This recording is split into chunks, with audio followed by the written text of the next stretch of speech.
edition of Ask Michael Eline.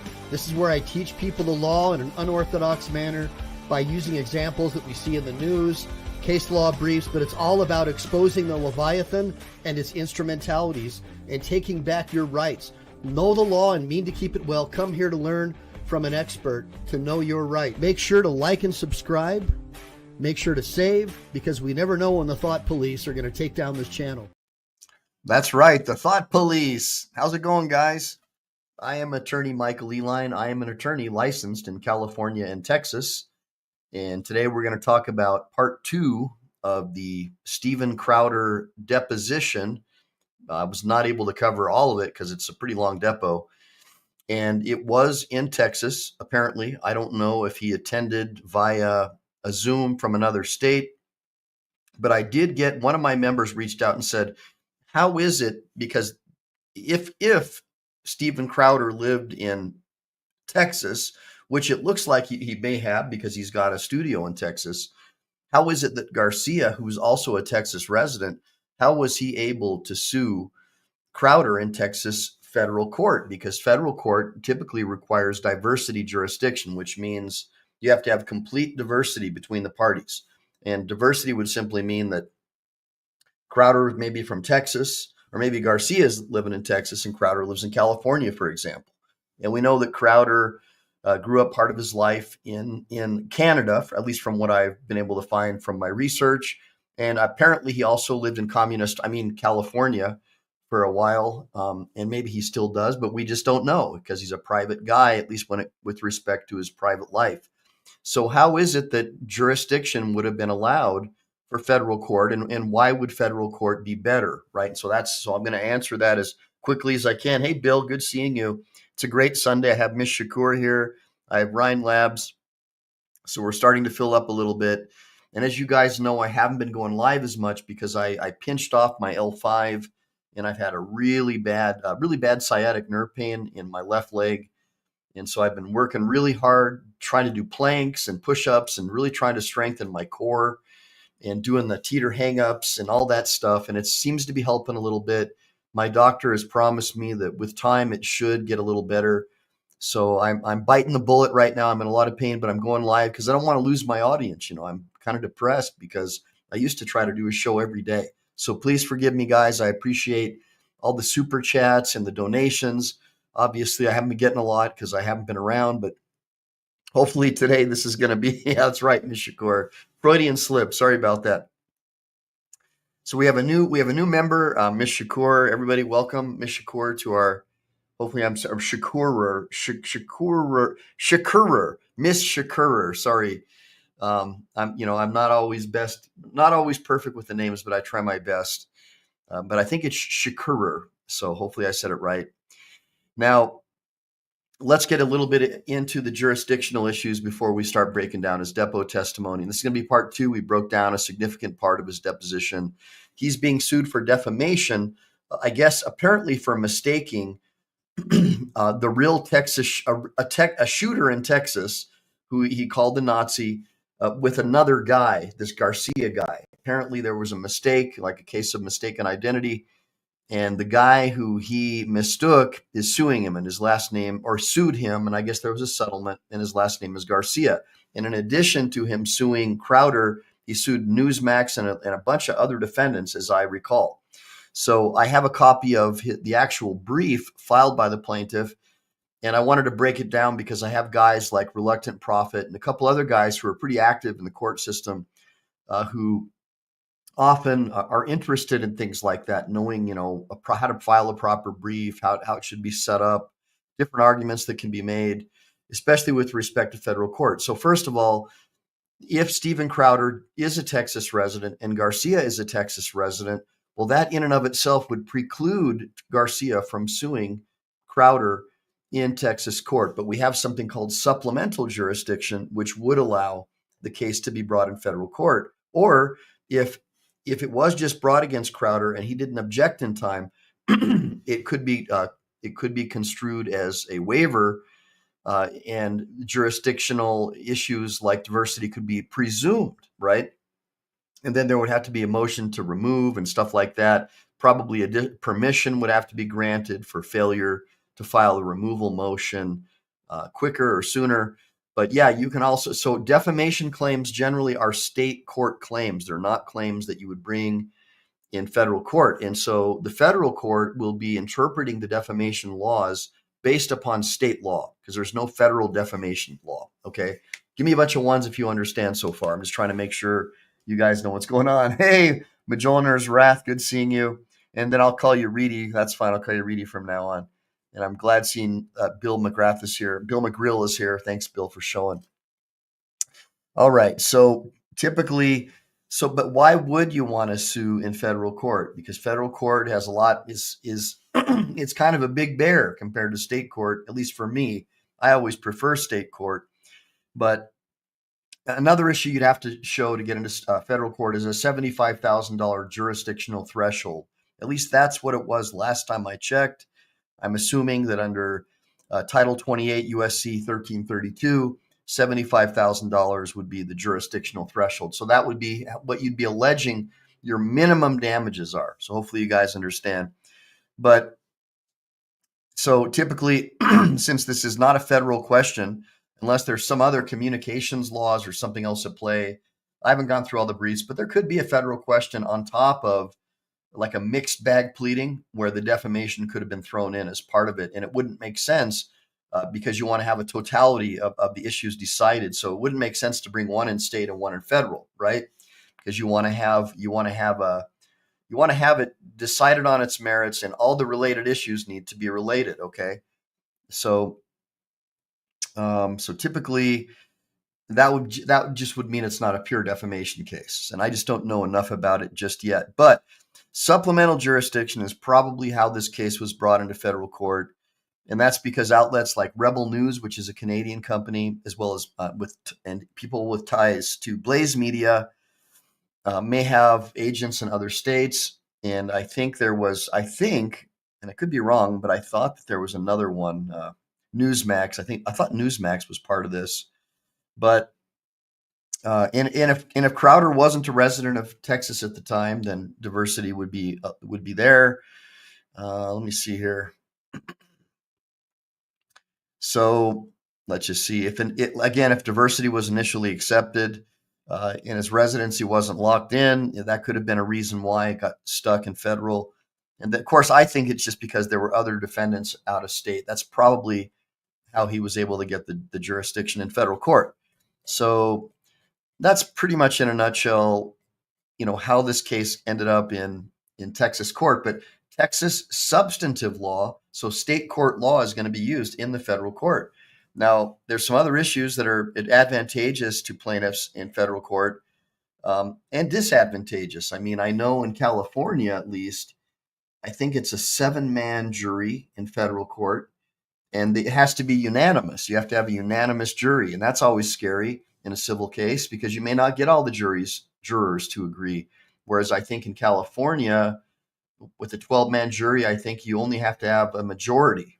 I just haven't done a case like this in such a long time. It may have changed. The rules do change sometimes. And of course, a lot of people believe that federal courts are more neutral because Crowder has a very conservative fan base, and Texas is very conservative. And we know, the plaintiff might get lucky and get like an Obama far left anti-American judge who might rule against Crowder because he just doesn't like conservatives. That's what they might be hoping for. And then there's also broader jury pools. So you might, the plaintiff might get lucky and get someone from Austin, right? A far lefty who came from California and brought all of his Marxist beliefs with him, right? That might be advantageous. So federal court probably was more advantageous. Hopefully you guys understand so far. So let's thank you. Thank you for all the ones, guys. All right, so we're going to get into the actual deposition, and my goal here is to object is if I'm the plaintiff's lawyer. I'm sorry, strike that. Is if I'm Crowder's lawyer, so the defendant, because Crowder's being sued. So, and I'm not putting down Crowder's lawyer. I just think that I don't say objections like objection form. I actually spell out the objection because as an appellate lawyer, I don't want to leave any room for chance if the case goes up on appeal, for the judges to go, well, what do you mean by form? What objection were you making? It's not my job to distinguish or interpret what objection you were making. And I'm not just going to allow you to make a vague and ambiguous objection. You should, if you're objecting to a question, you would object if the question was vague and ambiguous. And I, as a judge, I can say that I think that your objection is vague and ambiguous. So you guys follow me so far? So I think that you need to be very, very specific when you make your objections. I don't always get them right, but I'm a pretty aggressive lawyer and I try to cover them all. Sometimes that pisses off the other side, but my job is to protect my client. And yeah, it may cost more, right? Because if I'm paying for the depo or my time is involved and I'm working on a contingency, yeah, man, it can get expensive, but that's your job, to protect the record on appeal. I always presume that my cases are going to lose, even though I'm confident that they're going to win, but I presume that they will lose. And so I make sure that I have a proper record on appeal with the objections. Now, again, relevancy objections are rarely allowed, if not ever allowed, at depositions, because depositions are fishing expeditions. The idea of a deposition, even if the testimony that you elicit during the deposition could be excluded at trial as hearsay or relevance or whatever, that deposition testimony could lead you to some other person or evidence or document that would be admissible at trial. So that's why you're allowed to conduct a fishing expedition at your deposition. And again, this is a civil deposition, so this doesn't involve jail time. This involves money damages. And so the reason why we have a tort law system is because we want to avoid the pound of flesh or the Hatfields and McCoy's situation that a lot of people suffered in the past, where if there's no money available, you go out and you get your pound of flesh, or you have a blood feud with the other side's family and just kill each other off. So the idea is to pay someone money and to end the matter once and for all, and you calculate that into a damages award. Hopefully you understand. Give me a bunch of ones if you guys understand so far.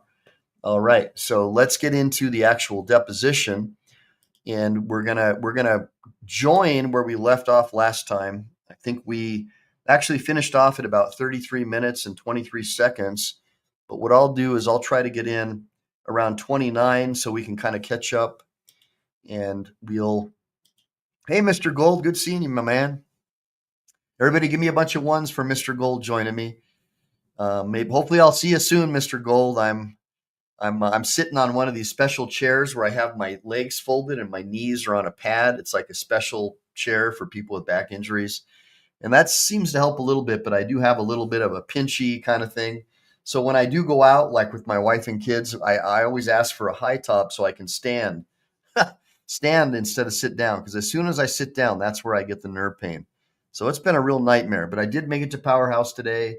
I was able to get some bench press in, threw up about 225 for 12 reps, 12.86, 225. I didn't increase the weights because I haven't been training, but I feel pretty good. I feel like I'm already a little sore, and normally I don't feel sore for about 2 days afterwards. So that tells me a lot that I'm out of shape. But hey, at least I'm doing it, man. Just no lower body stuff, no legs, but a lot of stretching. I did the reverse Roman chairs so I could try to get the spinal erectors in play, and some lat pull downs, try to get that natural curvature and get all that traction with the muscles. So I'm doing my best, guys, to come back and push it out. That's right. Thanks, Mr. Gold. I appreciate it. And hopefully you guys will enjoy the show today. I spent a lot of time researching the briefs. I spent a lot of time reading the briefs, and let me see if I can find that brief. Dag nabbit, there it is. All right, so this is the actual brief, and hopefully if Reluctant Prophet's around, this is an opportunity for me to show him a proper federal court brief, at least in Texas. And since it's federal court, the civil rules as far as creating these documents are pretty similar. There's no face page, but as you can see, this brief starts off. This is probably the actual lawsuit or the formal complaint. It's probably a formal verified complaint for damages. And then so in the federal rules of civil procedure practice guide, and each state's going to have one. You're going to have one for Arizona. You're going to have one for Texas. I learned most of my civil procedural guidelines from the Rudder Guide, the Rudder Group in California initially. And I write in the style manual. I don't use Blue Book, but Blue Book is universal. And for those of you who don't know what that is, it's just a style of writing. And it mainly comes into play with respect to the way you lay out your citations. If you put your cite, where you put the date and stuff like that. It's a little bit different. I prefer the California style manual, but obviously in Texas, you won't be able to do that. You'll probably use either the Texas guidelines or you'll use the blue book. And so the blue book is the one that most of the law students use. So just so you guys know, like reluctant, if you're out there, I would recommend that you pick up a copy of the blue book and make sure your citations are legit when you're going to do this. All that stuff does when you're doing these briefs, you earn the respect of the judge, even if you're a pro se idiot, because they can see that you know how to write, you know how to do your legal research. And if you use the practice guides, this would be how you lay it out. You do your table of contents. See how it's all laid out nice here? You got a nice table of contents. Table of authorities. So this is your case law. Now, typically in a California writing style, I would have the date right here after Bedford v. Spasoff. My date would be here. But in the blue book style, you can see it's here at the end. You guys see the nuances. But see all the case law that they're citing, and then you'd want to go ahead and shepherdize each case to make sure it's good law, because a lot of cases, believe it or not, they'll be distinguishable from yours, or they may have been overruled by a later case, or they may be a depub that's not even citable. And I got a lawyer sanctioned for citing a depub in a California state law court. So don't cite depubs, guys. They're not mandatory authority, and they're rarely persuasive authority. And I highly recommend you stay away from depubs. So anyways, let's just go down really quick. You see he's got a lot of citations. You see that, all you do is you just press down the keyboard and you put a bunch of, spaces, a bunch of little periods. Then you have your number here. You got that's the page number that you're going to find that case. So you see that it's not the numbers that are in order. It's the cases that are alphabetized. Give me a bunch of ones if you understand. You're going to alphabetize your case law. So you start with Bedford, you go down to Cheney or whatever, Still, Hancock, and so on and so forth. And this plaintiff's lawyer obviously is so far from what I'm seeing. And then, of course, your statutes come afterwards. So if you're going to notice, they're citing all Texas law statutes, Texas civil practice.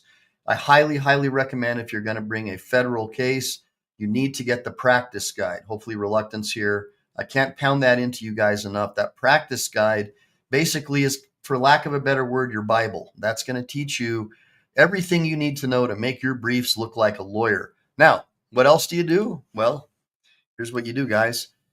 You find a case that's like yours, that's already been in court, and you go on Pacer, you find out where it is, you order the briefs, you actually buy the briefs, or you get the court to give them to you, or you contact the law firm and you cut a deal with them. Hey, I'll advertise you on my YouTube channel. I got a lot of followers, subscribers, if you let me have your briefs. You may even find that a lot of this stuff is already posted online as a PDF, just like this Crowder brief that I was able to find. And so I highly, highly recommend that, you don't have to reinvent the wheel. You can find similar briefs like yours already online or through Pacer, through the court system. The stuff's just not out there published. Unlike these moron frauditor guys, 99% of the cases that most lawyers have done are not public. They're not public. You're not going to find them on some website. You're going to have to go to each individual court that the lawyer's ever been to, and you're going to have to pull those briefs. So you may have to hire a document retrieval service to go and find those briefs and pull them up for you if the lawyers don't want to help you. But typically I found that most lawyers like publicity. So if you're like a Lane Myers or Reluctant Prophet, they're going to want to send you their briefs, number one, because they'll get some publicity out of it. And number two, if you offer them some free airtime on your show and you got, 100,000, even 20,000, I get requests from the Democrat National Committee people and stuff. I don't know who they are, but they're, Democrat politicians and Republicans. If I will let them advertise on my show, or I'll plug them, right? Which I won't do because I'm a libertarian and I'm very dogmatic in my belief system. I believe in natural law. I believe that our rights come from a creator. I don't believe in the two-party system. I think it's two heads of the same snake, and I'm not going to compromise my value system to allow someone who believes in the Federal Reserve banking system, this bankster criminal organization, I believe, that controls our system and the fiat currency system. So I'm not going to do it, but that's another story for another day. If you want to get those briefs, though, again, you should be able to find briefs like this by going online or finding a case like yours. And then, of course, so here we go. We go with statutes. So you have, well, these are all the statutes. And then you have your treatises. You can see here, it's even got the Texas litigation guide. So right here, the Dorsanio Texas litigation guide. So boom, it's actually telling you where there's a litigation guide that probably has a lot of the rules of how to put together this brief. But you don't have to reinvent the wheel. You can find someone who's already done a brief. Look, commentary. Now, commentary typically is not going to be mandatory authority. So that, like a law review article, which is what this is going to be persuasive authority. And look, notice there's only one. There's just one. Negro blood in his veins, development, disappearance of defamation, blah, blah, blah. Per se by racial misidentification in the American South. And that's a law review article. You can see right there, it says 50 Santa Clara L Review 2010. And that's going to be found on page 12 of this brief. Give me a bunch of ones. And if you guys have questions, by the way, look, I'm not going to beg, but I could use donations. Anybody who wants to support my channel, it's a big deal to me. If you have questions, even if it's $1, put it into a super chat and I'll put your question at the front of the line. All right. So, and then there's a note here. Also, he's put a note about pending motions, or whoever the attorney is. I'm assuming it's a dude. I don't have all the exact info, but you can see it says motions have been set for a hearing on the same day by Newsmax, Owen Schroyer, Crowder, and Louder with Crowder. So Crowder's being sued in his personal capacity, and as a corporation, Louder with Crowder LLC is also being sued. You can see that. And since all of their motions are substantially similar, it looks like, and are verbatim copies of each other, it looks like the issues are identical, and therefore it looks like for the sake of judicial economy, the plaintiff wants to join them all into one hearing, and that's pretty normal. Depending on the court, you'd file like a motion for joinder, for example, to join the motions, or you'd like a substantially related cases brief, something like that, to try to get them all heard at the same time. And that's usually assuming that they're filed in different courts. Or if they're all filed in the same action, typically the court on their own motion, sua sponte, is going to combine it all into one hearing. Hopefully you understand so far. But anyways, it starts out with an introduction. It talks about this, an individual started shooting people at a mall. Apparently there were victims killed and wounded. And the murderer was a 31-year-old Mauricio Garcia, and some people claim that he was a far-right extremist. And Crowder was saying, how can he be a neo-Nazi when he's Mexican or whatever, right? But he did have extensive online writings talking about white supremacy and neo-Nazi affinities. And so he was wearing a tactical vest and right-wing death squad embroidered on the patch on the vest. And he had tattoos that were Nazi symbols, including the SS, the Schutzstaffel, lightning bolts, the runes. Those are the runes that the German SS troops wore on their collars. Let me see here. And then let's see.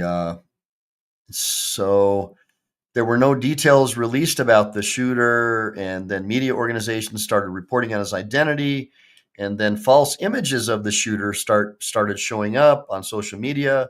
And these included booking photographs of the plaintiff taken in 2022. So this plaintiff, Garcia, was confused with this other Garcia, who is the actual shooter, allegedly. And since they share the same name, that's what happened. And so obviously Crowder was mistaken.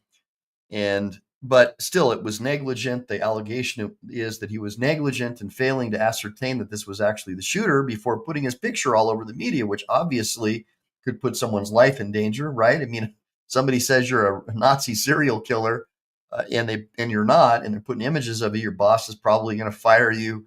You might have some like Jewish militant organization, or even like a Latino MAS, like the MAs, the Mexican mafia guys might want to come after this dude because he's trying to take out their people, the La Raza or whatever, right?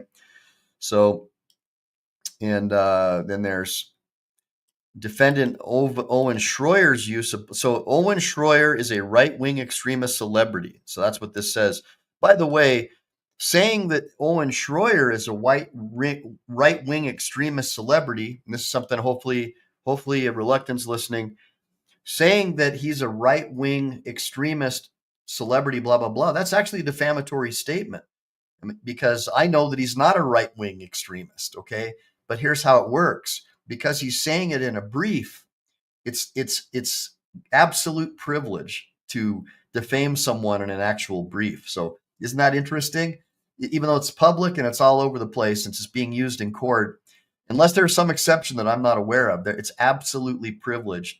And that's the way that scumbag, the guy who constantly lied about Trump, saying that he was Russian collusion and all that. That's why he wasn't jailed or sued, because he said them Shifty Schiff, totally lied, made up this bullshit story that was created by the Hillary for Clinton campaign, that Trump was a Russian asset, and that was bought into. In fact, a lot of people here in my audience still believe that Trump is a Russian asset because they believed all the lies that were told to them by CNN. And the reason why Trump couldn't sue this guy is because statements made in connection with a public speech in front of Congress or in the Senate in an open session are absolutely privileged. So you can lie about someone and get away with it. Now, obviously, it's a lie and it makes you look dishonest, but California doesn't care. It's like 90% Democrat, right? And they are able to use illegal aliens to secure their elections. They register them to vote at the DMV, and they have dead people on their voter rolls, and they don't get audited because it's a single party system. So Schiff was able to get away with it. But anyways, that's neither here nor there at this point. So basically, Schroyer is somebody who was sued, and this basically just breaks it all down. And then Steven Crowder is a right-wing extremist as well, which is not true. He's just first of all, it's vague and ambiguous. What are you talking about? But they're able to say it because it's in a brief. And if they get a leftist activist judge, like somebody that maybe Obama or the other guy that just the retarded guy, the guy with dementia, Sleepy Joe, one of his judges is going to eat this up, right? That a lot of people believe that most Democrat judges are activists and they don't care about the law. I've heard people say that. Give me a bunch of ones if you've heard that before. So that's what they're hoping on, is getting a leftist activist judge who will buy into all these statements. Okay. So here's some evidence here that he used in the brief. This is the guy who's the plaintiff, and this is Crowder saying this guy's a Nazi. And it's not even the same guy. It's a different guy. This is a different Garcia. And so the allegation is that Crowder failed to make an adequate investigation to determine the identity of the shooter, along with his cohorts that the plaintiff's lawyer is accusing of being right-wing extremists, whatever that means, right?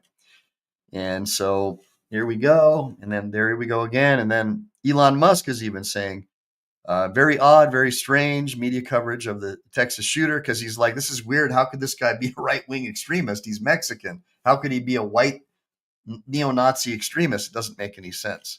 So at least Musk was intelligent enough to not basically get into that one. But I don't know if Musk was sued in this. It doesn't look like.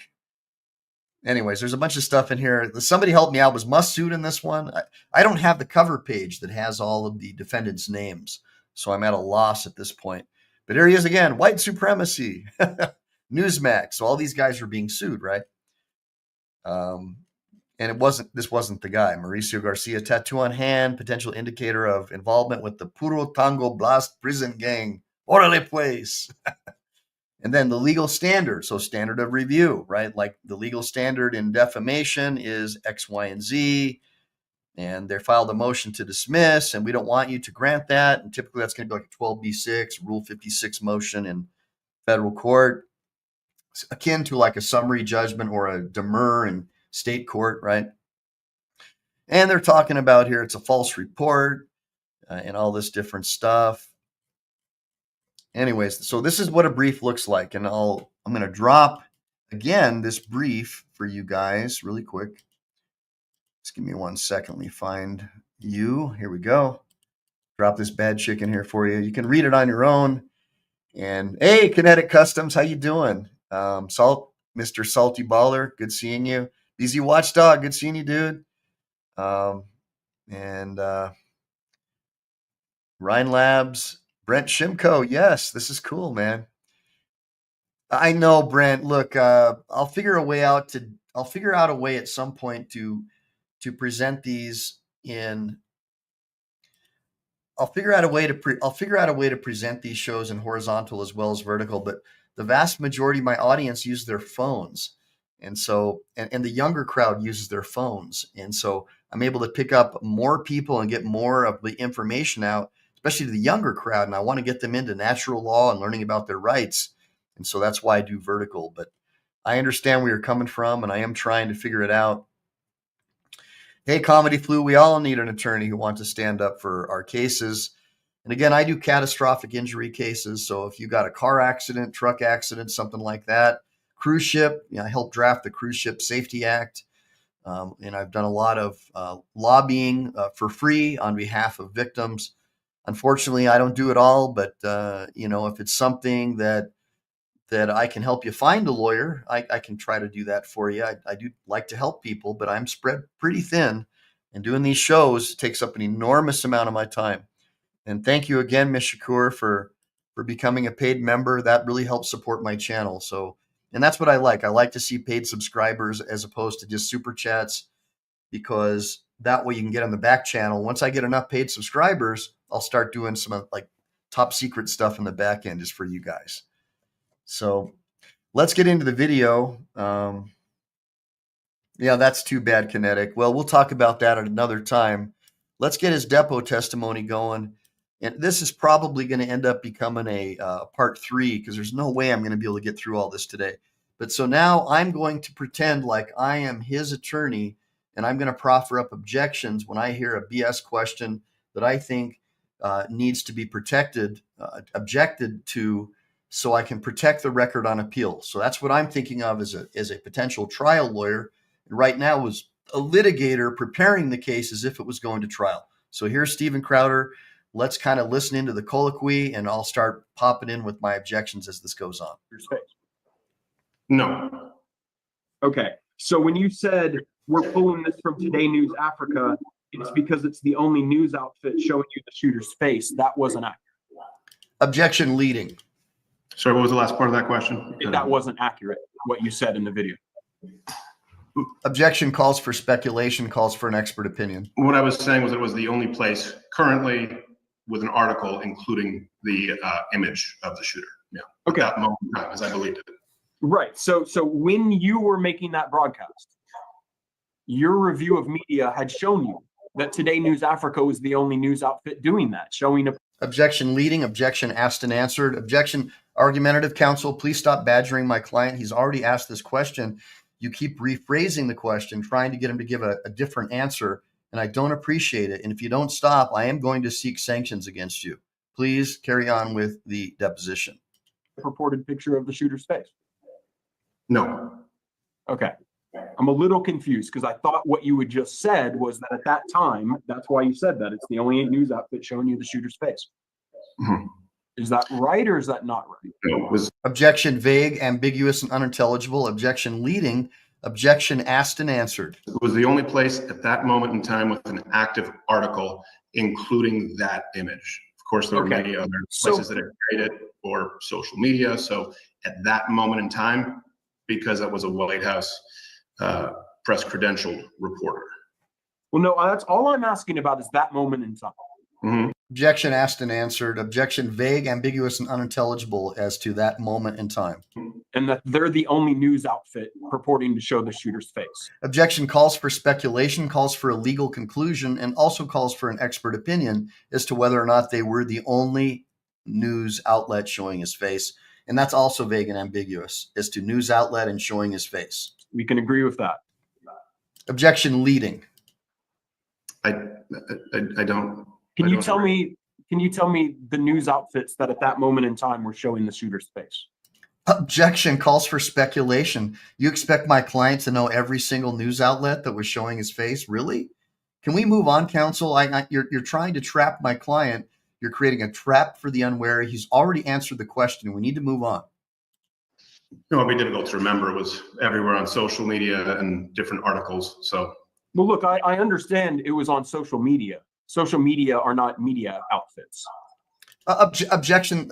That's argumentative, first of all. And how do you have the right to say what is media and what's not? That calls for an expert opinion. Move to strike. You are making speaking objections at this point. And to be quite honest with you, this is absurd. You're not going to testify for my client today. Right? Just some random person on social media is not a media outfit. Objection argumentative as to, and vague and ambiguous as to media outlet. Are you saying that only CNN, which is basically bought and paid for by the Democrat Party and George Soros, is a media outlet, but someone who does independent research is not an independent media outlet or journalist? Is that what you're saying? Correct. no, I disagree. Okay. So if you just came across a random account, they, Objection, vague and ambiguous as to random account. ultra MAGA guy 567, and you saw the picture there, you'd say, well, look, that's a media outlet Objection leading, objection argumentative. publishing this photo. Is that right? No. Objection leading. Okay. So as far as any other news outlets that were showing you the shooter's face. Objection, vague, ambiguous, and unintelligible as to news outlets. And vague and ambiguous and unintelligible as to showing his face. And also, it's an incomplete hypothetical and it calls for an expert opinion. Right now, you can't think of any. Right? Objection asked and answered. Objection leading. I don't remember which one's not at that point. All right. I remember that one because it was a credentialed reporter. So what I'm really trying to get to is this line from the show. We're pulling this from Today News Objection, vague, ambiguous, and unintelligible as to the show. Africa. It's because it's the only news outfit showing you the shooter's face. Is that statement true or false Objection asked and answered. Objection argumentative. at that moment in time? And move to strike as well. And also you're making additional speaking objections, which are not allowed under the Code Council. I caution you, you're on thin ice right now with me, and I will cancel this deposition and seek sanctions if you don't stop asking my client and rephrasing the question a different way over and over and over again, trying to create a trap for the unwary. It's totally unprofessional, totally unacceptable, and totally in violation of your oath as a lawyer. Could have been poorly worded. All right. So there are other news outfits showing the shooter's face at this point. Objection calls for speculation, calls for an expert opinion. Vague, ambiguous, and unintelligible as to news organization. Point in time. Objection form. I believe there were. Okay. You just don't know what they are, right? Objection vague and ambiguous as to what they are. Objection leading. Objection asked and answered. Objection argumentative. Not at this moment, no. I can't imagine they played a big role in your decision to use this Objection, counsel. You're being very argumentative, and I don't appreciate the speaking objections. photo then, right? Objection form. They could have. I mean, you can't testify to that today. You have no idea what they are, right? Objection leading. Objection calls for speculation. Objection calls for an expert opinion. Objection form. They could have. I couldn't testify to, for example, fact checks at the DNC on one primary source is used, other corroborating sources, because I don't remember if we check it once or twice with another source. We provide usually one. Okay. So it's of equal importance to have other people who do. What do you mean by that? It's of equal importance to have other people that do. What does that mean? Meaning whether it's social media, whether it's other news outlets, there are several sources that we'll often check, but one is made available. So if CNN makes a claim and we check it and then we see that Washington Post makes the same claim, well, in the reference, CNN may be the one that we reference, but Washington Post was very valuable in ensuring that CNN wasn't the only one making that claim. Sure, but as we discussed, all sources are not equal, right? Objection asked and answered. Objection calls for an expert opinion, calls for speculation. Sure, not all sources are equal. I would agree. Okay. So we don't know. I mean, I'm trying to figure out what reasonable basis did you have to believe that this photo was being published or was accurate? And so far I'm hearing Today News Africa, and I'm not sure if I'm hearing anything else. Oh, no, that's not. Objection: vague, ambiguous, and unintelligible as to reasonable basis. Can you please define what you mean by reasonable basis, counsel? And also, it's been asked and answered, and you're misstating his prior testimony. I don't appreciate it. Please start abiding by the actual rules for depositions, counsel. Thank you. The reason I believe it was accurate. I believe that everything else mentioned in the clip you even just showed was correct. As far as the age, as far as the weapons used, and most importantly, the African-American officer, the black officer who took out said shooter, which wasn't being covered, and the media coverage of it. And then there was the image that was incorrect, but all that other information was correct. Right, but I'm here because my client was misidentified, right? I don't care too much about this African-American police officer or whatever, right? Like, I'm trying to figure out, I mean, the whole point of me having you here today is to try to figure out, did you have any basis to think this thing was real? Objection: vague, ambiguous, and unintelligible as to basis. An objection asked and answered. In terms of this picture, in terms of this picture. All right, and I'm here in today's News Africa. Can you tell me any other reason you had to think that it was real? All of the other, no one saying is that all the other reporting information was correct, and a White House press credentialed reporter also included an image. Everything else reported was correct. Counsel, what he's saying is under the totality of the circumstances, he had a reasonable good faith belief that it was accurate. What is so difficult for you to understand about that? The image was incorrect from the White House press credentialed reporter. All right, put a pin in that. We're going to come back and talk to you about that. I promise we're going to talk about this reporter and White House credentials and all of that. So make sure to remember that. I want to ask you, though, in the video, you said you won't find his face in NBC, Wall Street Journal, CNN, CBS, Washington Post. They want to tell you that he was a white supremacist and not see his very Hispanic-looking face. Do you remember seeing that in the video? Yes. All right. So we can agree that you told your viewers that mainstream media outlets were hiding the picture from the public. Objection: misstates the testimony, highly argumentative. For nefarious political reasons.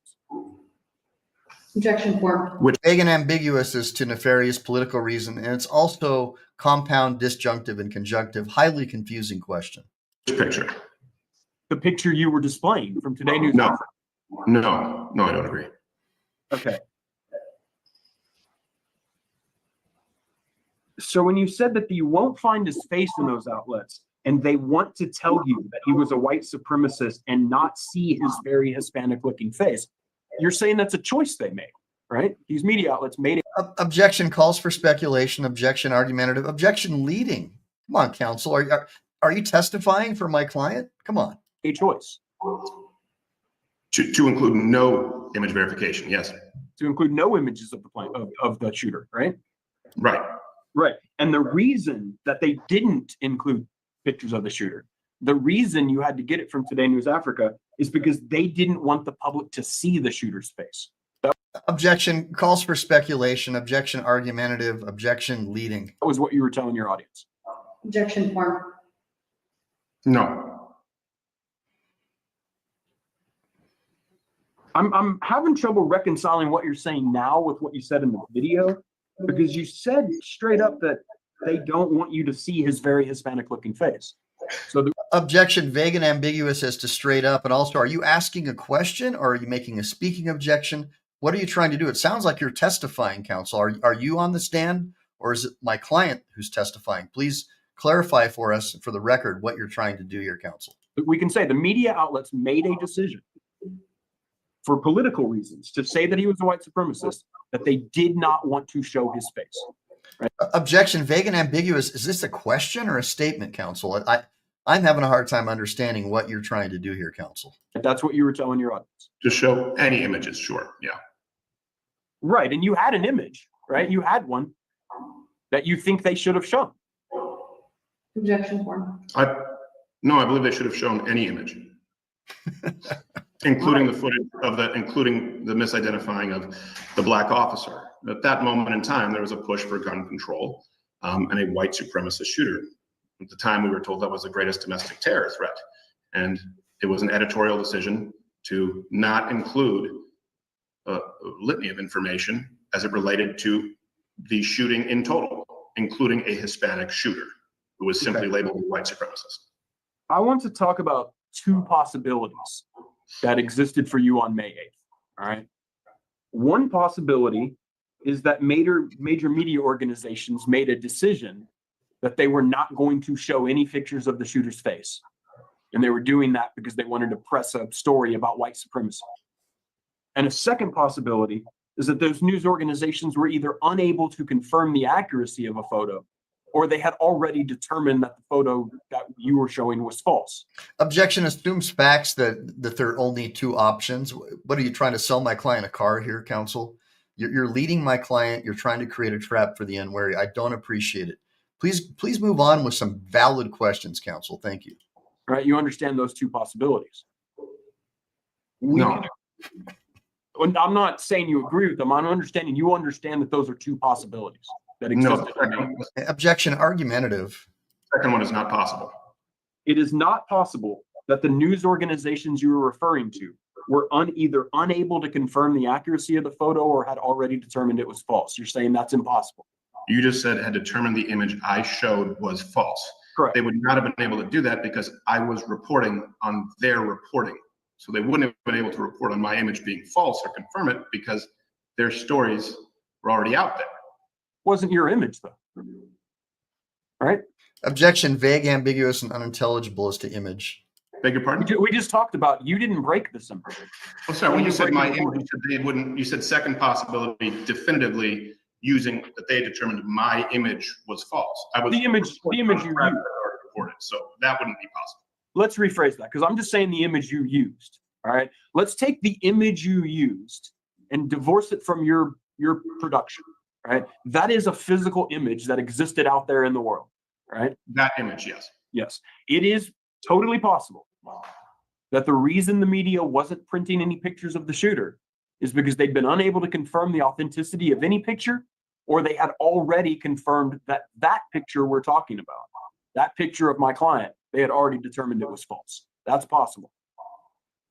It's Objection vague, ambiguous, and unintelligible. Leading, calls for speculation, argumentative. possible. Now, of the two possibilities, you have one where the Objection assumes facts, not an evidence, that there's only two possibilities. Come on, counsel. Is this a joke? media intentionally doesn't want to show the picture for political reasons, or two, they had simply been unable to confirm a picture. The second possibility is more likely. You'll agree to that? Objection leading. You don't have to answer. Objection leading, calls for speculation, highly argumentative. This is an insult, counsel. Are you testifying for my client? No, I don't agree. All right. Do you really think it was rational to think that the Objection vague, ambiguous, and unintelligible as to rational, vague, ambiguous, and unintelligible as to think, and obviously highly, highly argumentative and leading, counsel? Come on. Wall Street Journal, of all places, had made a decision to not show the shooter's face so that they could push a narrative about white supremacy? Yes. The Wall Street Journal that's owned by News Corp and Rupert Murdoch, that same Wall Street Journal. Yeah. And what else does Rupert Murdoch own? The New York Times, one of the most far left, in my opinion, Marxist news rags on the planet. Counsel, these questions have no basis. This is leading. This is argumentative. This calls for speculation. You're trying to say that Rupert Murdoch somehow is a conservative, which we all know that Rupert Murdoch is simply somebody who is part of what I believe to be the false media narrative, two heads of the same snake. So I don't appreciate it, counsel. Let's move on. Was intentionally deciding not to show the shooter's face for a political reason. That was rational for in your mind. That same Wall Street Journal, I believe it's rational. All right. Now, as you said in the video, you acquired the photo from something called Today News Africa, right? Objection asked and answered. Objection leading. I believe so. Okay. Where did Today News Africa source the photo from? Objection calls for an expert opinion, calls for speculation. My client does not work for News Africa, counsel. Let's move on. Objection form. I don't remember at this moment in time. Did they say in their reporting? Objection asked and answered. I don't remember at this moment. It'd be important to learn that information, right? Objection calls for speculation. Objection argumentative. Objection leading. It's their reporting. It's important to report accurately on this person's reporting. Right. So if Today's News Africa had a primary source, that would be useful information to know. Objection asked and answered. What are you doing, counsel? Come on. That would be useful. And if they didn't have any kind of primary source, they had no sourcing whatsoever, that should have been a red flag for you that you couldn't verify the image. Objection argumentative, vague, ambiguous, and unintelligible as to primary source. Come on, counsel. You keep trying to ask my client the same question over and over and over again in a different way to try and elicit a different response. I move to strike any further answers other than his prior testimony onto this matter. Let's go, counsel. Come on, we don't have all day. Right? Objection form. Could be.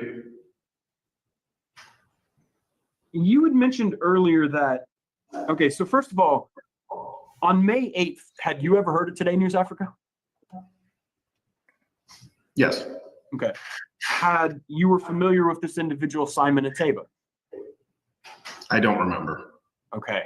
That, to help refresh your memory, that's the person that I believe you referred to as a White House credentialed reporter. Objection assumes facts, not an evidence. I believe so. Okay. What credentials, White House credentials, did he have?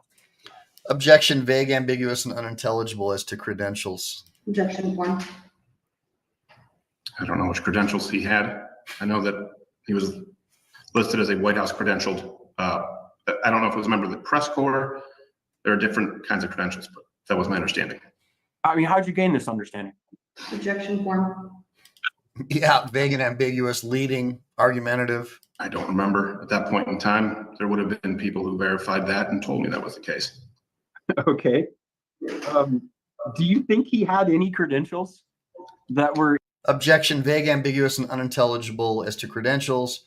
Objection calls for an expert opinion, and it's also an incomplete hypothetical. any different than any member of the public who applies to access the White House grounds?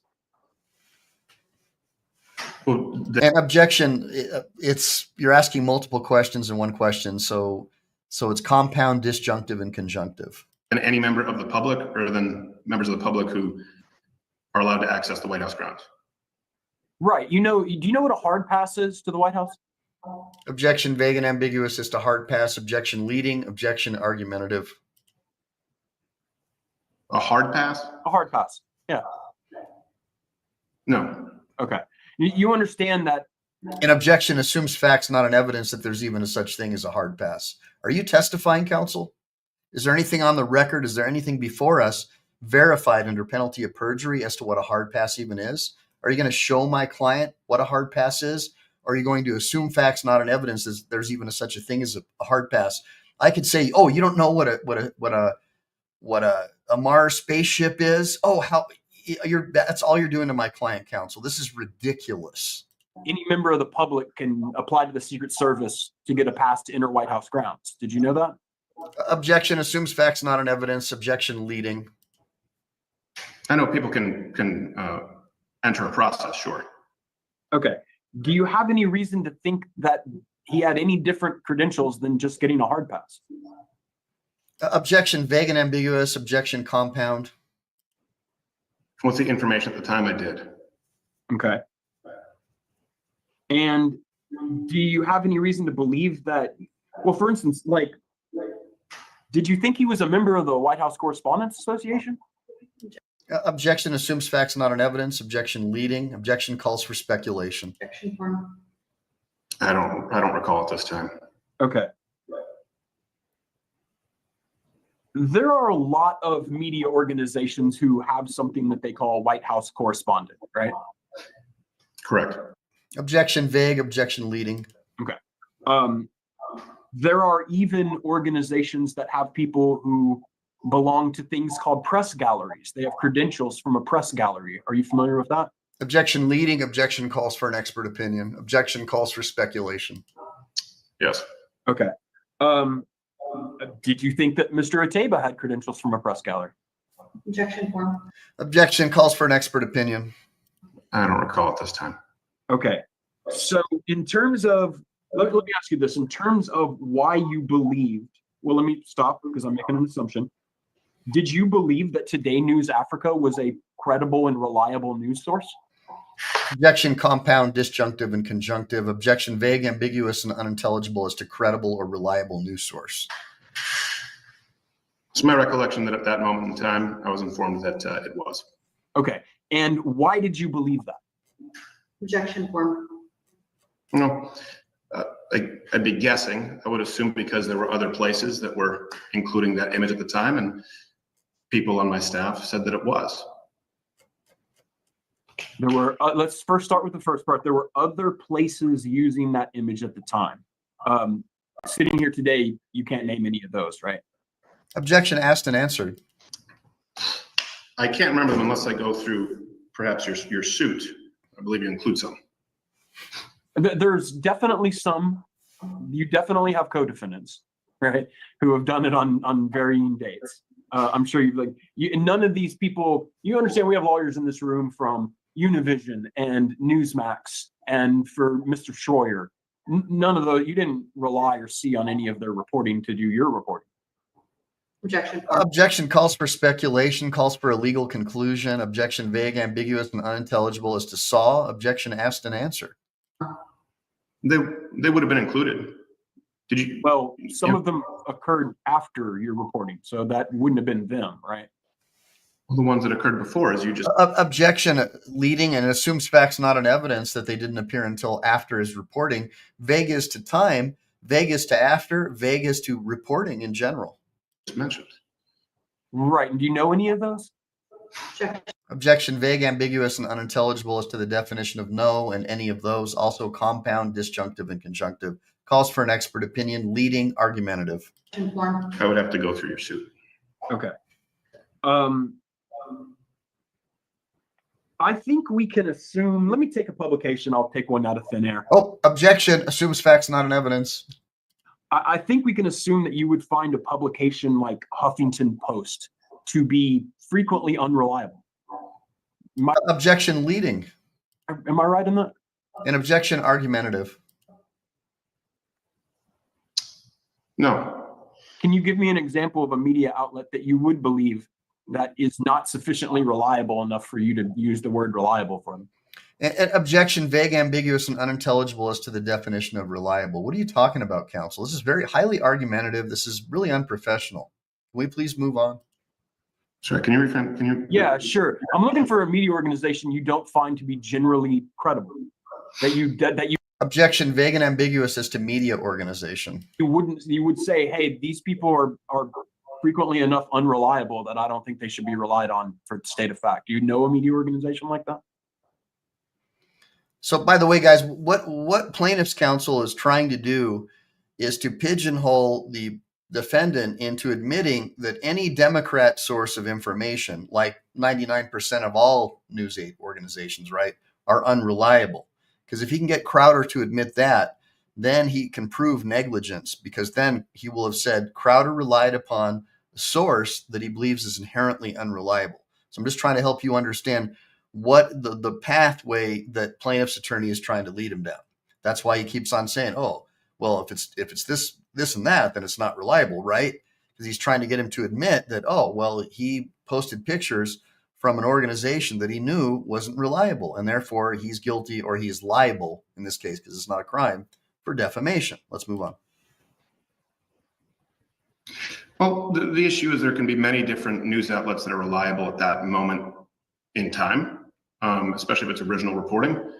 And that's why multiple sources are often included. But Huffington Post, I would say, is reliably opinion presented, obviously leaning left. Yeah. As far as unreliable, anyone can be unreliable, make mistakes, and they can be reliable in other instances. Right, but we talked about how not all sources are equal. Yeah, about as reliable as The View, in my opinion, but that's besides the point. Some sources are well more reliable than others, right? Sometimes. Okay. So let's take, for instance, let's take Huffington Post. Huffington Post has a White House correspondent. You understand that? If you say so. Okay. That fact, the fact that they have a White House correspondent, that doesn't make them reliable, does it? Objection leading, objection vague and ambiguous, and also objection calls for an expert opinion. And what do you mean by reliable, counsel? Can you explain what you mean by reliable? My client has repeatedly stated that sometimes some of the evidence and information they give is reliable, and other times it's not. He keeps answering your questions, and you keep trying to get him to change his testimony. I move to strike any further answers to this line of questioning on the basis that they've been asked and answered on multiple times. You're wasting our time at this point, counsel. It would be something taken into consideration. I would tend to imagine that you would find the majority of White House correspondents to be generally unreliable. Is that not true? Objection leading, objection argumentative. I don't care what you think, counsel. This is a speaking objection at this point. It's irrelevant what you think at this point, counsel. What matters is what my client thinks. Can you please stop trying to lead my client? This is highly improper. Form. I would generally disagree with many of them. Well, I mean, you tell your audience on a pretty regular basis that various mainstream organizations are lying to them, right? And what are you trying to prove with this, counsel? He's already testified that sometimes some of the things they say are reliable and other times they're not. What are you trying to get at, counsel? Can we push this forward? We've already been here for 47 minutes. Come on. Right? That's correct. Not just unreliable, not just makes mistakes, actively lies to them. You've told your audience that many times about mainstream media. Objection compound, disjunctive, and conjunctive. Assumes facts not in evidence, calls for speculation, misstates the testimony. You're misstating my client's testimony, counsel. And there is a difference, yes. And so, say you got a mainstream media organization, one that you've criticized for lying Objection vague as to mainstream. in the past. It wouldn't follow for you to consider that organization to be generally reliable, would it? Objection vague, ambiguous, and unintelligible as to general reliable. Can you please define that for my client, counsel? No, that's incorrect. Can you reconcile for me how, I mean, look, we're talking about the bad old MSM, the ones who lie all the time.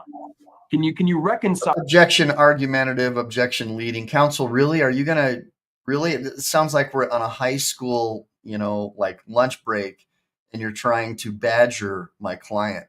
How old are you, counsel? How long have you had your bar card? You're not supposed to be asking questions like this. This is highly offensive. To me your position publicly that these organizations are filled with politicized liars with the idea that no, actually they're generally reliable.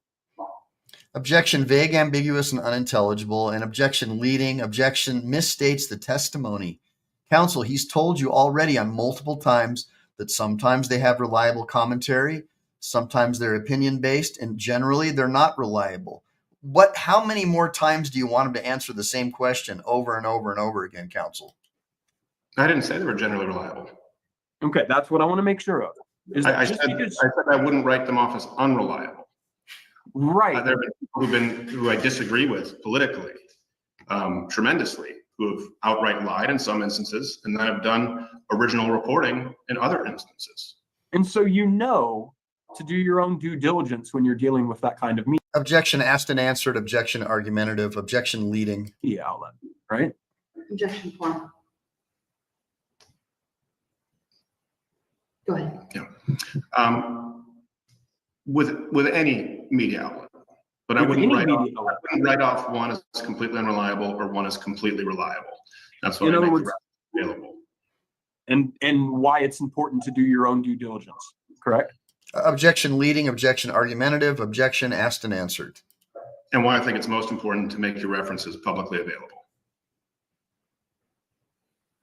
All right. In order for the image to be shown on your show that day,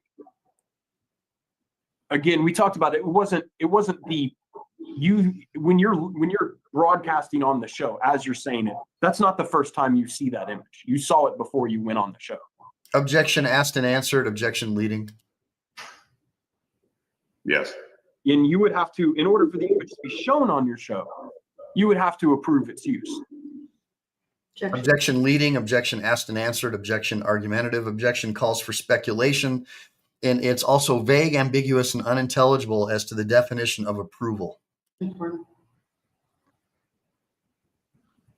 Yes. Okay. And once you use the image and approve it, were other Louder with Crowder staff members permitted to use that image, or would they have to take some additional steps before they could use the image? Objection calls for speculation, calls for an expert opinion, vague, ambiguous, and unintelligible as to other members. It's also compound, disjunctive, and conjunctive. You can answer if you understand, but if you don't understand a question, Mr. Crowder, I highly recommend that you ask him to rephrase his question. They would be able to use it. Okay. Before you decided to use our client's image, did you know if you were looking at the original image? Objection, vague and ambiguous as to original image and vague as to time. What do you mean? If the image that you were looking at was the original image, or if it had been... Same objection, vague and ambiguous as to original image. What do you mean by that, counsel? Original as to who? somebody else's edited image, if it had been cropped, changed, manipulated, anything like that. I don't recall at this time. That would have been a process with staff with any image. Did you know who took the original image? I don't recall at this time. Did you know when the photo was taken? I don't recall at this time. That's why I referenced the person who had included that image. Did you know where the photo was taken? I don't recall at this time. Did you at least know why the photo was taken? Objection, vague and ambiguous. What do you mean, counsel? Calls for speculation. Again, I don't recall at this time. Okay. Well, we know we're looking at a booking photograph, right? Objection assumes facts not on evidence. Objection leading. Vague and ambiguous as to booking. What do you mean by booking? What is he, a booking agent? What are you talking about? Beg your pardon? We know we're looking at a booking, the photo that you used in my client, we know we're looking at a booking photograph. A booking photograph? Correct.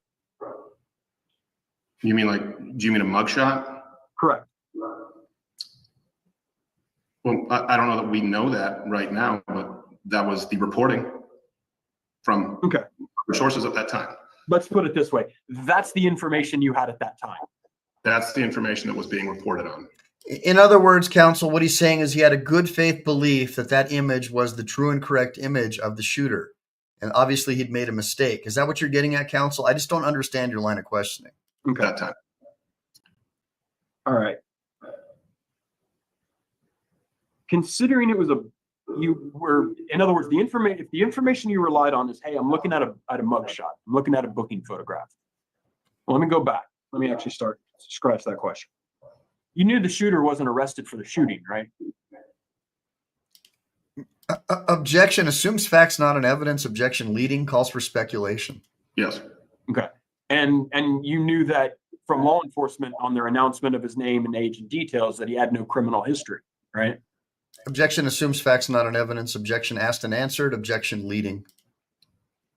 That the shooter had no criminal history? Right. The shooter who was killed in Allen? Correct. I don't recall that at this time that he had no criminal. So basically what a lawyer is trying to do is say, you didn't do a good job in your investigation, because if you knew that the shooter had no criminal history, why would he have a booking photo? Is this making sense so far? And so far, Mr. Crowder is correctly answering the questions to where the plaintiff's case is stymied on that issue, because he's saying, I don't recall, like he just doesn't remember. And so if he would have said, yeah, I knew that there was never a criminal history, then he could come back later and say, well, then isn't it true that if there's a booking photo that obviously that wasn't the same guy? Are you guys understanding this so far? Give me a bunch of ones if you're following, if you're seeing what I'm seeing as a lawyer, like you're spotting the issue of what he's trying to elicit. That's the whole point of me doing this, isn't to get a bunch of likes and shares. I'm trying to teach you guys stuff. So if you're ever in pro per, or you really want to know what's going on, you're ever, facing the barrel of a judicial proceeding and you can't afford an attorney, at least you'll know some basic concepts of how to protect yourself at a deposition. Hopefully you guys understand. Let's go. Criminal history. Would it be the normal practice of your show when covering an event like this to keep up with the announcements from DPS and City Allen Police, the law enforcement officials? Objection, compound, objection, vague, ambiguous, and unintelligible. You're asking a lot of questions in one here, and you're also being leading and argumentative counsel. Objection form. I don't know at that specific instance in time. I would imagine there'd be an aggregation of sources. Okay. Well, let me ask you this: if you had, I imagine that's where we got the footage. I don't know where we got the footage of the officer who, shot the shooter. sure, okay. But again, I don't remember. Assume for me that you had taken the efforts to find out about the details of the shooter. Objection assumes facts, not an evidence that he didn't make efforts. Counsel, you're trying to lead my question into admitting that he didn't make efforts in good faith to try to ascertain if this information was true and correct. And he's already said that he had a good faith belief that this was the shooter. Counsel, what are you trying to do here? This is totally unfair. Right, that he was Mauricio Garcia, 33 years of age, Dallas, Texas, no criminal history. If you had known that information, you would have known the image that you were looking at, this mugshot, was not the shooter. Objection leading. Objection calls for speculation. It calls for an expert opinion, and it assumes facts, not an evidence. Right? No. All right, well, let me try to walk you through the logic of it. I'm going to go ahead and assume for me that... Counsel, let me just stop you right there. There are millions of people in this world who have booking photos who have no criminal history. You understand? There are millions of people who have been falsely arrested and have booking photos and have no criminal history. I don't appreciate you disrespecting my client and patronizing him and coming up with a false line of questioning that it has no legal basis at all in the law. And I don't appreciate it. Please stop asking my client these absurd, absolutely ridiculous questions that have no legal basis. You have zero foundation. This lacks any foundation. You're assuming facts, not an evidence, that a booking photo equates to having a criminal history. That is absurd. You haven't even defined what criminal history is. This is totally unfair. This is in violation of your oath as a lawyer, and I don't appreciate it. And I will be bringing this up to the court during the motions in limine phase. If you want to make this case go smoother, I suggest that you start abiding by the rules of evidence and stop trying to lead my client down a path for the unwary. Thank you very much, counsel. That you knew. Right. And I don't know if you did. I don't know if you did or you did not look at this or whatever. I'm not making that assumption. But if you did know the shooter had no criminal history and you knew he wasn't arrested for the shooting, you knew that mugshot wasn't a picture of the shooter. Right? That if you had known that information, you would have reached that conclusion. No. Objection leading. Again, counsel, you're assuming facts that a mugshot equates to a criminal history, which we know it doesn't.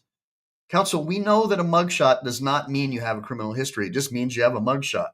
So your leading calls for an expert opinion. Leading argumentative. Can you explain to me how a person with no criminal history and no arrest for the shooting, how they would have a mugshot? I just explained it for you, counsel. And if you had any experience as a criminal defense attorney, you would know this. By the way, if you'd like me to be sworn in on the record, I have no problem testifying as an expert on that particular issue. How does that sound to you, counsel? You were the one who said we are under the assumption that it's a mugshot. I know that at that moment, Mauricio, I just want to make sure I'm understanding Mauricio, because obviously it's a little complicated. You just mentioned Mauricio Garcia, 33 years old, right? Dallas, Texas area, Hispanic. That information is accurate to my understanding. Yes, all that's accurate. Okay. And the image was not. Right. The image is Mauricio Garcia, 36 years old in Dallas. Right. I understand that. Okay. What I'm asking you is something a little different. Is that if you knew if the... Okay, so guys, I just want to so this is where I would part ways with Mr. Crowder's lawyer. I would immediately be like, what are you doing? You're trying, this is absurd. You cannot say that just because someone has a mugshot that they have a criminal history, number one. And number two, you haven't defined what a criminal history is. Do you mean criminal convictions? What do you mean by that? See, he's being very, very fast and loose with the facts here because he's trying to trap Mr. Crowder into admitting that if he would have known he had a booking photo, that automatically means that he had a criminal history. And again, what does criminal history mean? To me, you don't have you guys tell me in the sidebar what you think, but to me, when I think of a criminal history, that doesn't mean someone who is falsely arrested. Because to me, that would be defamation to say you have a criminal history, right? Just because you have a booking photo. Because to me, that's a false arrest. To me, that means you have a civil rights claim against the police for false arrest. Okay. So let's get back into the depo. I just wanted to clarify that for you. If I was his lawyer, I would have definitely put down my foot on this and pigeonholed that lawyer because what he's doing here, I think, is totally improper. But I don't hear Crowder's lawyer making the distinguishing argument that is so important at a deposition like this. And it could mean the difference between settling the case for a few $1,000s or a few $1 million. And that's why I would be very, very careful to point this out, because I also would want to make sure that when it comes to a trial, when they want to try to impeach my client with the deposition testimony when he's on the stand, we can do a reread and you can see that I made the objection and have the court rule on those objections. Because obviously I'm right. Obviously I'm right. Millions of people get falsely arrested all over the world. And having a mugshot doesn't mean that they have a criminal history. Okay, give me a bunch of ones if you guys agree. The information you were being reported is, hey, this mugshot is the shooter. But if you had known he had no criminal history and wasn't arrested for the shooting, you should have concluded based on that information that that's not the shooter. Objection assumes facts not in evidence and also vague and ambiguous as to the definition of criminal history. Argumentative, leading, asked and answered, counsel. Is that fair? No, Vague and ambiguous is to fair. disagree. Okay. Again, can you try to explain to me how somebody who has no criminal history and was not arrested for the shooting, how they would have a booking photograph? Objection calls for an expert opinion, counsel. My client is not a lawyer. I just explained to you that it's very easy for someone with no criminal history to have a booking photo. My client is not an expert witness. He's not been designated as an expert witness. And this is an incomplete hypothetical, counsel. This is totally unfair what you're trying to do to my client. You're trying to make my client basically police expert witness as to arrests and booking procedures, and he's not. You cannot question my client as if he's an expert, counsel. This is a highly inappropriate line of questioning, and I will seek sanctions against you if you continue along this line of questioning. I was reporting on the reported information that include the other information, which we both just agreed was accurate, and an image. I don't remember the rest of the details. I'm not asking any of that, though, right? I'm asking a very simple question. Is if you had known, in fact, let's go ahead and take this completely away from the Allen shooting and treat this as a hypothetical, all right? You have an individual you're trying to identify and match with a picture, all right? And you have two pieces of information. On one, you have somebody reporting, hey, this mugshot is the shooter. And then the other piece of information you have is that person has no criminal history and that Same objection. Counsel, we've already established that you can have a booking photo and not have a criminal history. What the hell are you talking about? person was not arrested for the event. If you know those two pieces of information, you should know that the first piece of information, that mugshot, is not the shooter. Objection leading, objection argumentative, objection assumes facts not in evidence, lacks foundation. Right? It's a hypothetical question. I don't know that. Yeah. Oh, by the way, objection, it's an incomplete hypothetical, and it does call for a police expert opinion beyond the scope of what my client is capable of testifying to, counsel. Researchers at that moment in time knew that. I don't know that that was included in the original reporting, and it's why we made sure to list the original reporting and report it on their reporting. I don't know that information was known. I'm sitting here, I'm telling you right now, I don't think you or your people did know that. I don't think so. I'm Objection. We could care less what you think, counsel. Let's move on. I have positions about whether I think you should have known that. But what I'm asking is, if you did know it, if you did know the shooter had no criminal history, and you did know that the shooter was not arrested at the scene, then you would have known that a mugshot was not the shooter. Objection assumes fact not in evidence, calls for an expert opinion. Objection leading. You're assuming facts that having a booking photo means you have a criminal history, counsel. And I've just explained to you that it's very possible that someone could have been falsely arrested and have a booking photo and have no criminal history. This line of questioning is a joke. Or at least would have raised serious doubts about whether that was the correct image, right? Objection leading, objection argumentative, vague, ambiguous, and unintelligible as to serious doubts. If one did know that there was no criminal history, if one knew that there had never been any type of image taken in a police precinct or legal type situation or context, if one knew that definitively and then knew that that was definitively a mug shot, then that would be a reasonable assumption, I believe, if I've met those prerequisites that you've said.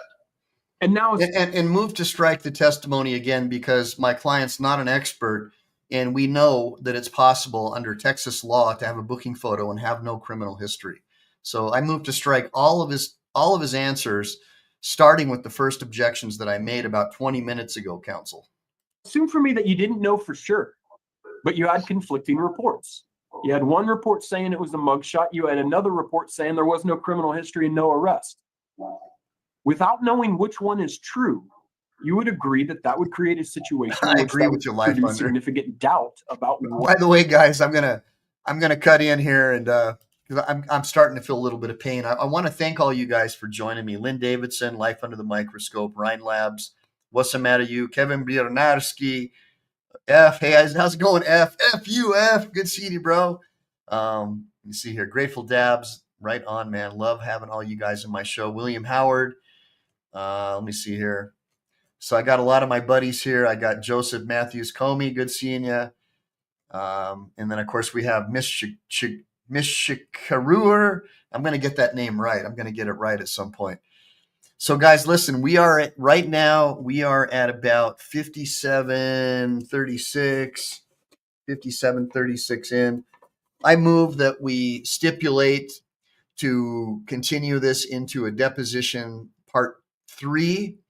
And if there's no objections, I move that we relieve the court reporter of her duties, that we have a copy of the deposition transcript, when made available, sent to the plaintiff, that the plaintiff have 30 days to make any corrections or additions to the record, and that if a certified copy be sent to my offices as well as defense attorney, and that if for whatever reason an original certified copy of the deposition is unavailable, that a reasonable facsimile certified version thereof be admissible for all purposes at trial or for any other legal purpose in this matter. If there's no objections, do you stipulate? So stipulated. Okay. So what time is it, counsel? What time is it, Madam Court Reporter? Okay. So I move that the court reporter be relieved of her duties. Everybody have a great day. And that's how I would end the deposition. Got it? So that's kind of the way you'd wrap it. And if the other party's agreeable, and obviously I'm doing this all myself today, but hopefully you guys learned. Well, Rhine Labs, if you need a criminal lawyer, hey, what's going on? Let's OTVO. Good seeing you, bro. If you need a criminal lawyer, you can reach out to me. I'm not doing any criminal cases right now because that would require me going to court. And right now I've been on my back pretty much on a heating pad because I've got a blown out back. But I do have plenty of other buddies of mine who are good lawyers. Most of my friends are inactive U.S. Marines that are lawyers, and they're highly reliable, credible individuals. So either way, I'll make sure that we can at least help you find someone who's decent. But hopefully Beyond Watcher and all you guys had a good time. And you can see, like, it's no joke, man. Like Crowder could have really gotten tied up hard. And that one line of questioning alone, because his lawyer, in my opinion, so here's what I believe. So I started out doing appellate law and criminal defense. Okay. And I also work for the prosecutor's office. So I have a very well-rounded knowledge of the law. So I believe that if you get pigeonholed into just doing one thing, like you just do lawsuits or you just do work comp or you just do criminal defense, I believe that you deprive yourself of a whole well-rounded knowledge of the law, and you're far less effective, especially at depositions. And I believe that my background is a blue collar worker and is a licensed bonded contractor and is a limousine driver, being Rodney Dangerfield's driver, and having a knowledge of construction law, transportation law, criminal law, all this different stuff. I've even done DMV administrative hearings and dog bite administrative hearings where the local authorities are trying to take away your dog and have them euthanized. So that well-rounded knowledge of law is what makes it possible for me to be so effective as a lawyer. And I believe that had I been Mr. Crowder's lawyer in this particular case, at least for purposes of the deposition, I don't know the experience of his attorney, honestly, and I'm sure she's a very good lawyer. But I just believe, in my opinion, I'm better. And it's because of my background, experience, knowledge, and skill, having done so many other things and not just having spent my time in a law school. Remember, I became a lawyer with no law degree or undergrad on the California State Bar Law Office Study Program. And after I was already a practicing attorney, then I went ahead and got a Juris Doctorate. The law school waived my first year classes, right? They waived my first year classes. And I graduated the law school as a practicing licensed bonded attorney. And so and I'm not bragging, what I'm getting at is it was my background, experience, knowledge, and skill that allowed me to get into the law school at all with no formal education. I believe that most lawyers are at a disadvantage because they didn't have real life experience. They spent their time in a school. The original lawyers in this country, as well as abroad, learned in an Inns of Court. They learned reading Blackstone's commentaries of the English law. They learned from Thomas Aquinas's writings, and they went to court and traveled around with the judges and the lawyers and learned how to practice law by doing, much like how medical doctors do internships. And I think that doing a summer internship at a law office isn't enough. You need to really live, breathe, eat, and sleep the law if you want to be a highly effective superior attorney. And I think that law schools, unfortunately, don't do that. And I believe they're highly politicized. I mean, most of the law school campus is very far, far left. They're trying to crank out left-wing activist judges rather than crank out good lawyers. And I just see the dumbing down of the legal community. And I think a lot of other people on this show see that. I think Elon Musk sees that as well, that our education system is basically a political re-education camp, and it does not really prepare you to be successful as a human being. It basically creates, in my opinion, a bunch of professional victims. Give me a bunch of ones if you agree. Now, if any of you guys want to learn about how I became a lawyer with no law degree or undergrad, you can pick up a copy of my book by going to my YouTube channel, My Journey to Becoming a Practicing Lawyer with No Law Degree or Undergrad. For $19.99, you can pick up a digital version of this book. And if you want to donate to the channel or buy a membership, I highly encourage you to do so. I survive off of donations to keep this channel alive. And I know that you're not going to get anything close to this anywhere else on the internet. There's nobody out there who's going to share with you the secrets of being a good lawyer, because it's not just being book smart. It's about having intelligence. It's about critical thinking outside the box. And I've seen guys like Lane Myers run circles around judges and court staff. So I know for a fact that just some common sense and street smarts, you can outclass the most intelligent Princeton grad or Harvard grad there is. Because let's face it, guys, these people are not they don't have common sense. They're people who suffer from what I call entitlement mentality. Oh, I went to Harvard, I went to Yale, I'm somebody. And they don't even know how to type. They don't know how to create a pleading. They don't know how to do anything. They expect you to have a legal secretary for them when they hire you. I will walk over 10 or 20 highly educated law students, law graduates, to find an inactive U.S. Marine combat vet and put them on the law study program and train them to become lawyers. As opposed to getting someone out of a law school. I think most of the college kids that we've hired in the past, it's been dismal, lazy. They just want to mess around on social media and play the victim card any chance they can, try to file a work comp claim. And it's a joke. Thank God that, we have the ability now to work remotely and not have so much overhead like we used to as lawyers. to where we can do most of the work ourselves, because the product that I see coming out of the law schools is atrocious. So anyways, with that being said, guys, I really want to thank you guys. Aunt Pisano says, yeah, and they are and get themselves in more debt. That's right. They sure do. And David says, if I learned, I would represent civil cases for free. Well, David, that's I've done quite a few criminal and civil cases for free, but having a wife and kids, you got to support. You've also you got insurance, you got overhead.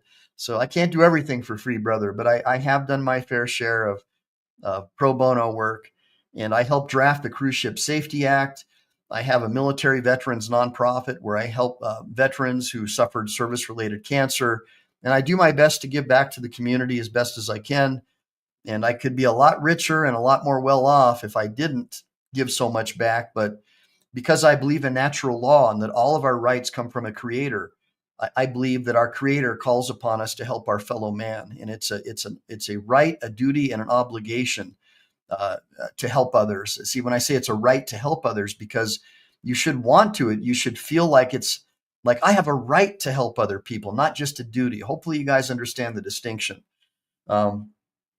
But yes, F and Sir Richard the Lionheart. Well, there wouldn't be such a need, and I agree with you. Richard the Lionheart says there is no need for the cost that they charge.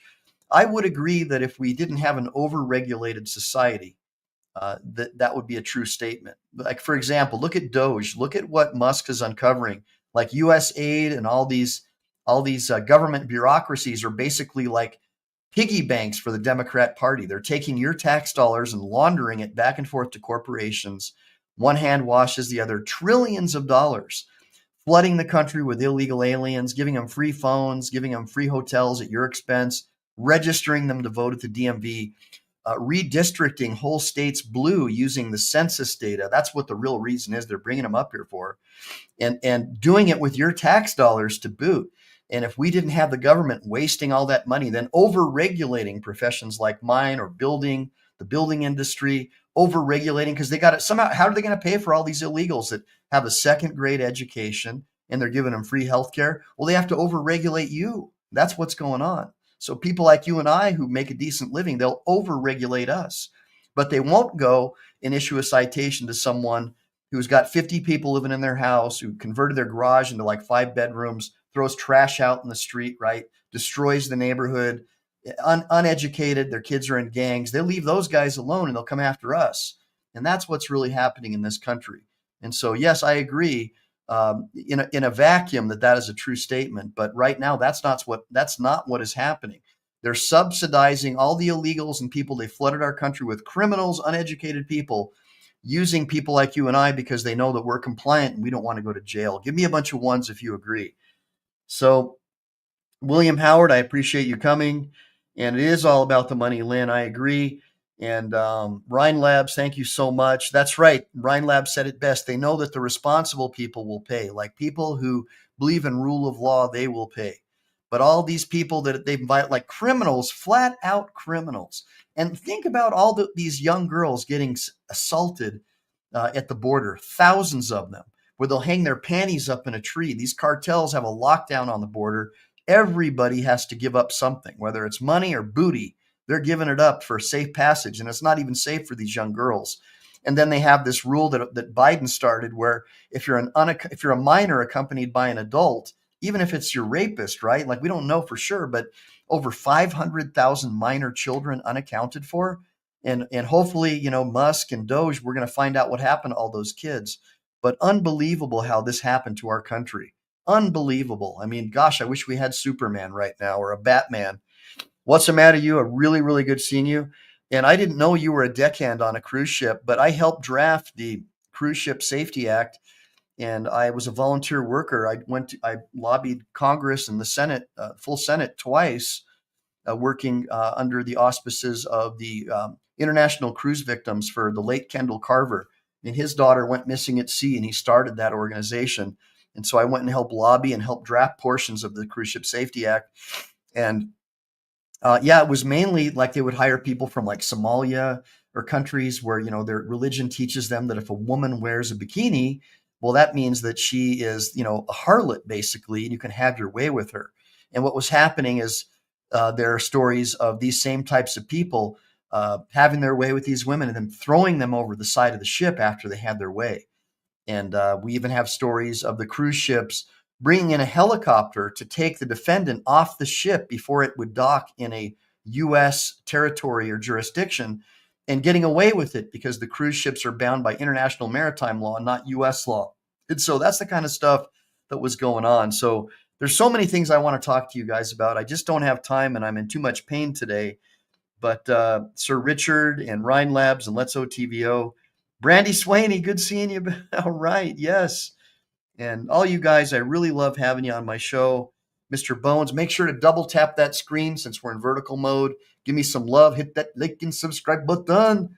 Make sure to throw a super chat if you can afford it. Make sure to buy a paid membership. I'm going to come back strong. Just give me some time to heal up, guys, with my back injury, and I'll start doing more shows.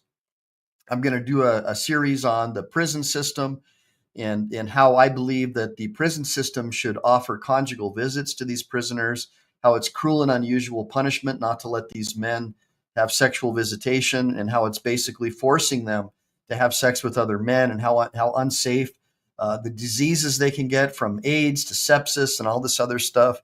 Really horrible stuff. And I wanted to get into that.